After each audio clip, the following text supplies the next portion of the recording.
안녕하세요. 하루의 말씀 묵상 나눠보도록 하겠습니다. 오늘 말씀은 이사야 마지막 장 66장의 말씀입니다.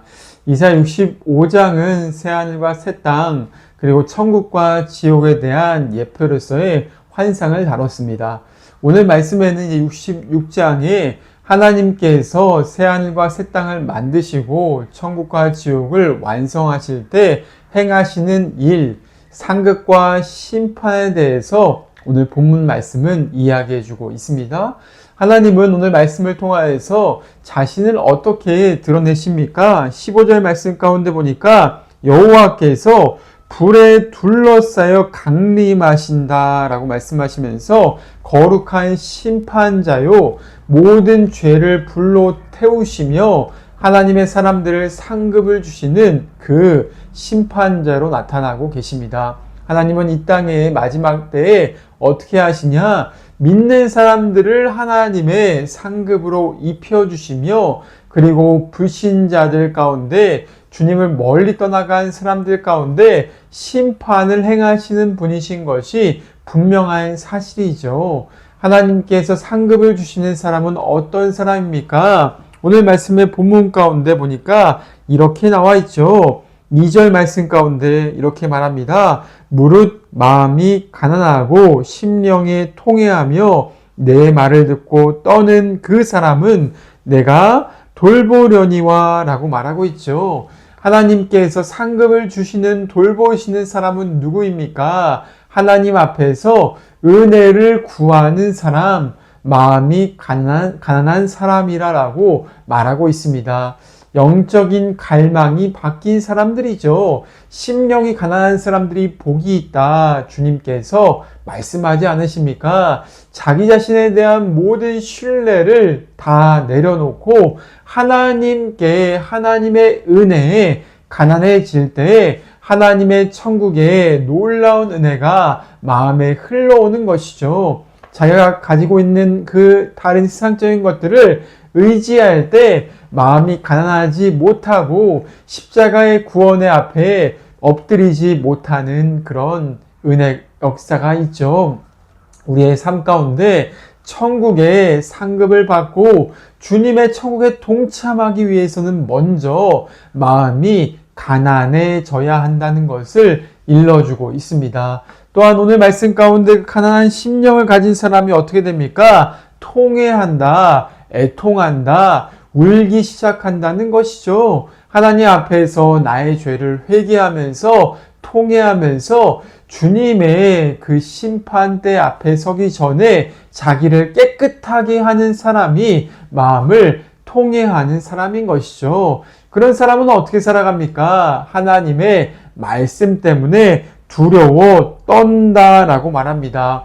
우리가 하나님 말씀을 받을 때 흔히 4가지 밭이 있다라고 말하지 않습니까? 똑같은 하나님 말씀인데 어떤 사람은 길가밭처럼 하나님 말씀을 튕겨내고 어떤 사람들은 그 마음 가운데 잠깐 받지만은 돌밭이라는 그러한 사람을 두려워하는 마음이 있기 때문에 상처가 있기 때문에 말씀의 열매를 맺지 못한다 말하죠. 세 번째 밭은 어떻습니까? 가시떨기, 세상에 대한 욕심과 그리고 세상의 염려에 사로잡혀서 하나님 말씀대로 순종하지 못하는 것이죠.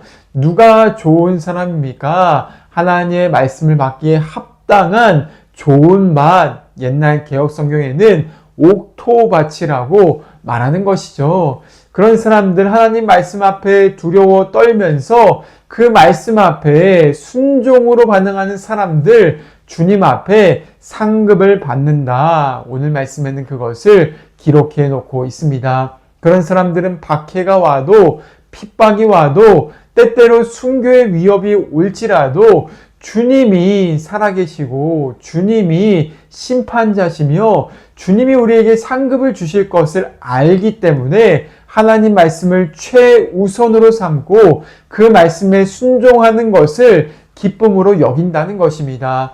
때때로 말씀에 순종하는 것 때문에 조롱도 받고 세상에 멸시도 받지만은 여전히 하나님의 그 은혜에 붙들려 있기 때문에 순종한다는 것이죠. 그리고 어떻게 합니까? 하나님의 그 놀라운 상급과 위로하심을 받는다라고 본문은 말하고 있습니다.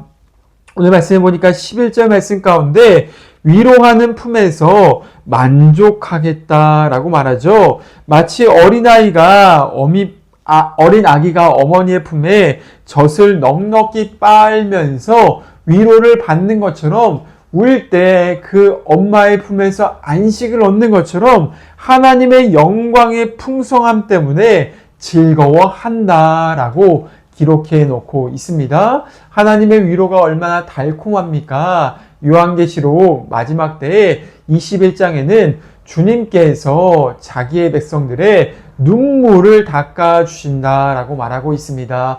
세상에서 하나님 말씀대로 순종하다가 고난을 받을 수가 있습니다. 그런데 천국에서 위로를 받고 눈물을 닦임받고 하나님의 은혜가 그의 마음을 넉넉하게 넘쳐 흐르게 만드는 것이죠. 그러할 때 주님과 함께 놀라운 안식을 얻게 될 것이며 하나님의 놀라운 상급과 기쁨과 마치 태에서 자녀를 낳은 사람들처럼 기뻐서 뛰놀며 즐거워하는 일이 천국에서 있을 것이다 약속해 주고 있습니다. 그러나 반대로 심판을 받는 사람은 어떤 사람입니까? 오늘 말씀 가운데 그 사람은 어떤 사람이냐? 우상 숭배 가운데 물든 사람들이 심판을 받는다 말하고 있습니다. 17절 말씀 가운데 보니까 그들이 우상 숭배를 위해서 자기를 구별하면서 동산에 들어가서 돼지고기와 가증한 물건과 쥐를 먹으면서 그렇게 우상 숭배 제사에 동참한다라고 말하고 있습니다.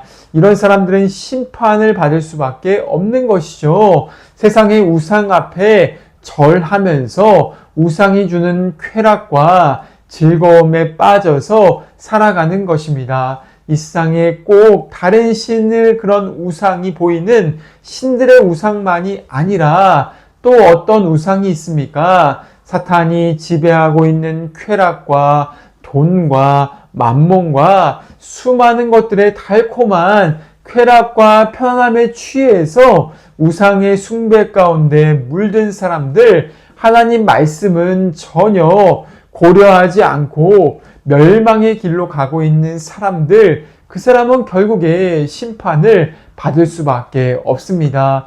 또 어떤 사람들이 심판을 받습니까? 우상 숭배 하는 건 아니지만 하나님께 그렇게 예배드리는 겉모습만 보이고 이런 사람이 있죠. 3절 말씀 가운데 후반절에 자기의 길을 택한다. 마음에 가증한 것을 기뻐한다 라고 말하고 있습니다.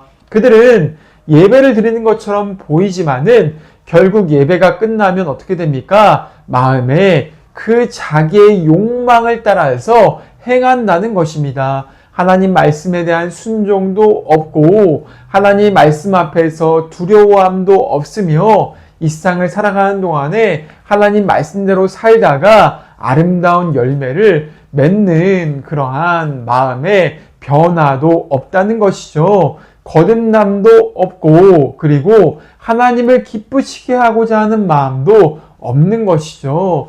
그런 사람들은 결국 하나님의 심판대 앞에서 죽음과 멸망과 고통을 당할 수밖에 없는 것, 그것이 이사야 66장 말씀 가운데 기록하고 있는 심판이라는 것입니다. 지옥의 형벌에 대해서 이렇게 말하죠. 24절 말씀 가운데 벌레가 죽지 아니하고 그 불이 꺼지지 아니한다 라고 얘기하면서 지옥의 형벌을 분명하게 이야기해 주고 있는 것이죠. 마치 부자가 거지 나사로를 보면서 세상의 유혹과 탐욕과 방탕에 살았을 때 좋았지만은 세상에 그런 죄악 가운데 살다가 심판대에서 불 가운데 벌레가 가득한 그 고통 가운데서 멸망받을 수밖에 없다는 것을 오늘 말씀은 분명하게 그 상급과 심판을 이야기해주고 있는 것입니다. 성도님들, 오늘도 영원한 하나님의 심판대 앞에 서서 하나님의 은혜를 받을 준비가 되셨습니까? 주님의 은혜 가운데서 상급을 누리시는 놀라운 그 영적 변화 가운데 살아갈 수 있기를 하나님 말씀 앞에 떨면서 순종하는 복된 성도가 되시기를 주님의 이름으로 축원을 드립니다. 그런 사람들이 어떻게 이 땅 가운데 살아갑니까? 오늘 이사야 66장의 말씀은 그런 사람들은 선교를 위해서 자기의 마음을 쏟는다라고 일러주고 있습니다. 어떻습니까?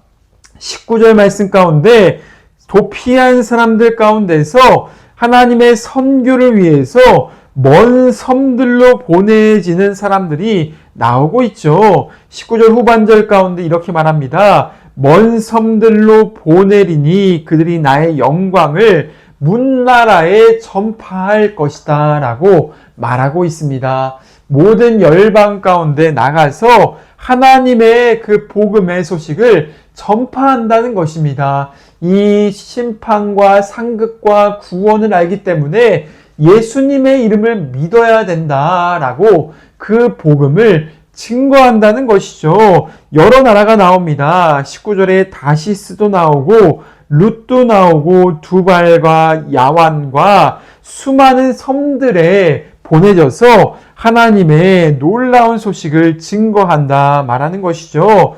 오늘 나오는 나라들이 어디입니까? 스페인, 아프리카의 리비아, 헬라의 섬들, 그 당시에 이스라엘을 둘러싼 수많은 국가들을 말해주고 있는 것이죠. 오늘날도 이 구원과 심판을 알기 때문에 수많은 선교사님들이 열방에 나가서 복음을 증거하는 것이 아닙니까? 사도 바울은 이 이사야 66장의 말씀을 마음 가운데 기억하면서 그 당시에 선교의 열정을 내었던 그 하나님의 사람이었죠.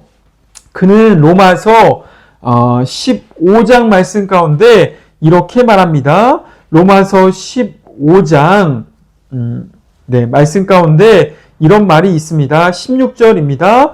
그리스도 예수의 일꾼이 되어 하나님의 복음의 제사장 직분을 하게 하사 이방인을 제물로 드리는 것이 성령 안에서 거룩하게 되어 받으실 만하게 하려 하심이다라고 그 자신의 선교 사역을 고백하고 있습니다. 한마디로 말하면 어떤 말이냐? 자기는 이방인들을 제물로 삼아서 하나님께 거룩한 제물로 그들을 하나님께 제사장으로 드리고 있다라고 말하죠. 오늘 말씀 가운데 나오고 있는 20절의 말씀이 바로 그 말씀입니다. 선교하는 사람들은 어떤 사람들인가? 그 이방인들을 제물에 하나님께 예물로 드리기 위해서 수레와 말과 병거에 실어서 하나님께 바친다라고 표현되어 있습니다.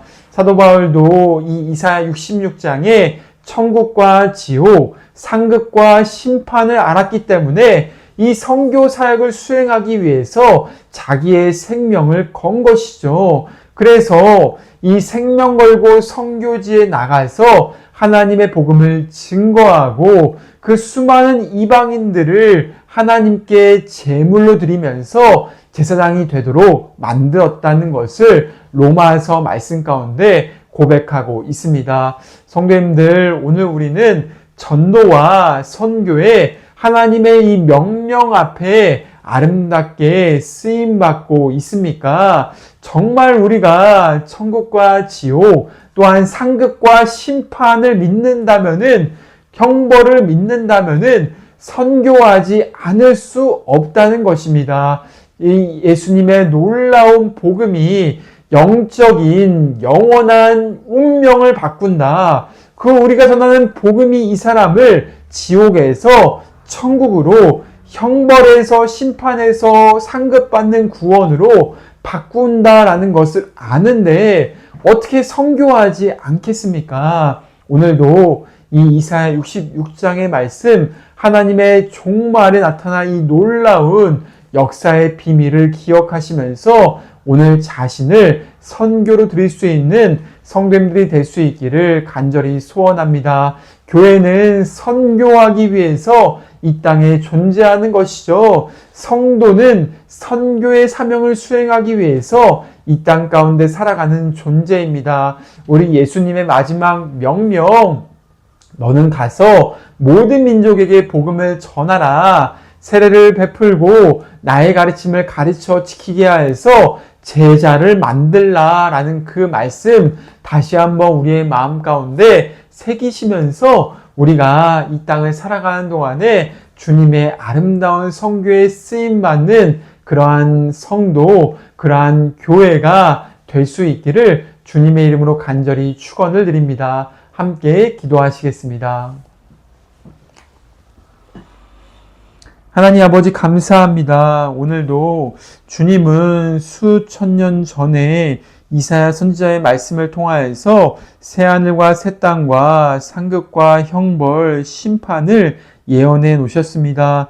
요한계시록에도 그 성도들을 향하여서 천국을 주시면서 위로를 주시고 눈물을 닦아주시고 평강을 주실 천국을 약속해 주셨음에 감사합니다. 오늘도 예수님의 십자가의 복음을 통하여서 우리를 천국 백성으로 만들어주신 하나님 아버지, 우리가 오늘도 이 예수님의 복음을 알지 못한 자들에게 나아가서 주님의 이 복음을 증거하며 전도하며 선교할 수 있도록 성령의 은혜를 충만하게 허락하여 주시옵소서. 하나님, 주님의 복음을 증거하여서 사람들의 운명을 바꿀 수 있는 그 역사에 동참하기를 간절히 원합니다. 하나님의 주권 가운데 우리가 예수님의 복음을 날마다 기쁨으로 증거하게 하시며 지옥의 운명 가운데 처해 있는 그 사람들을 하나님의 택하신 백성으로 만들어내는 은혜가 우리 삶의 성도들의 인생 가운데, 교회 가운데 임하도록 역사하여 주시옵소서. 주님, 종말의 때에 주님 앞에 아름답게 칭찬받으며 하나님 말씀에 순종하는 아름다운 열매를 드리기를 소망합니다. 감사드리며 예수님의 이름으로 기도드립니다. 아멘. 오늘 하루도 평강하세요.